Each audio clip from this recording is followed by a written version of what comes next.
Kürtlerde dengbejlik sözlü edebiyatın temelini oluşturur.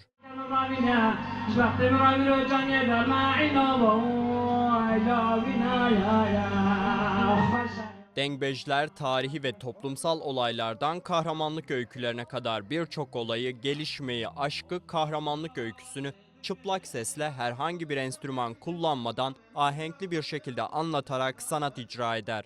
Bu gelenek yazılı kültürün yaygın olmadığı dönemlerde Kürt halkının tarihi ve kültürel hafızasını nesilden nesile aktaran en önemli araçlardan olmuştur. Kürt dengbejlerinin bilinen en eski kayıtlarından biri halen Berlin Humboldt Üniversitesi Fonogram Arşivinde tutulmakta.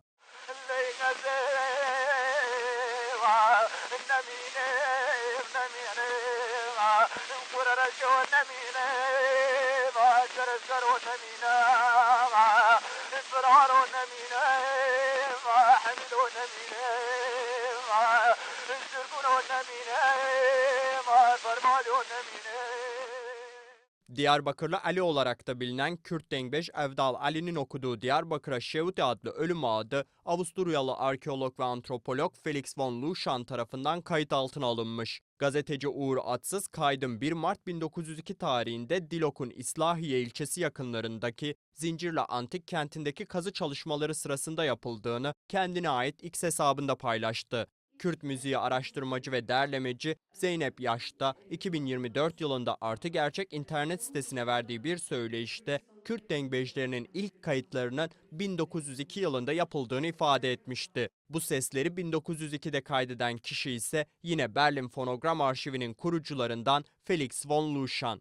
Zeynep Yaş'a göre Yusuf Bey, Nazlı Hanım ve Diyarbakırlı Ali adlı kişilerin seslendirdiği 5 şarkılık kayıt Mezopotamya'nın ilk kayıtları olma özelliğini taşıyor.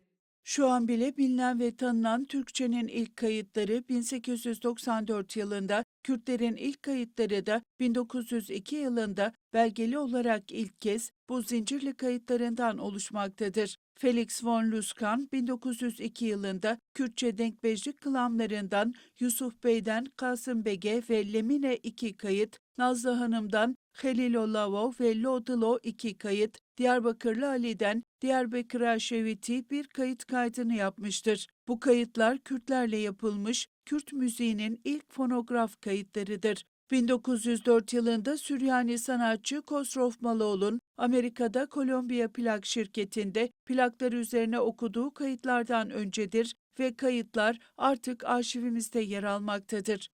Zeynep Yaş bu kayıtları Kültür İçine Alan projesinin mobilite programıyla gittiği Berlin'de Humboldt Üniversitesi Fonogram arşivlerinden elde etmiş. İlk kayıtları 1900 yılına dayanan Berlin Fonogram Arşivi, 1923 yılına kadar şimdiki adı Berlin Humboldt Üniversitesi olan Friedrich Wilhelm Üniversitesi'nin psikoloji bölümüne aitti. Arşiv 1893 ile 1943 yılları arasında dünyanın çeşitli bölgelerinde kaydedilmiş 16 binden fazla orijinal fonogram içermekte. Müzik kayıtları fonogram kullanılarak bal mumu silindirlere yapılmış olup günümüzde fonogram arşivinde tutulmakta.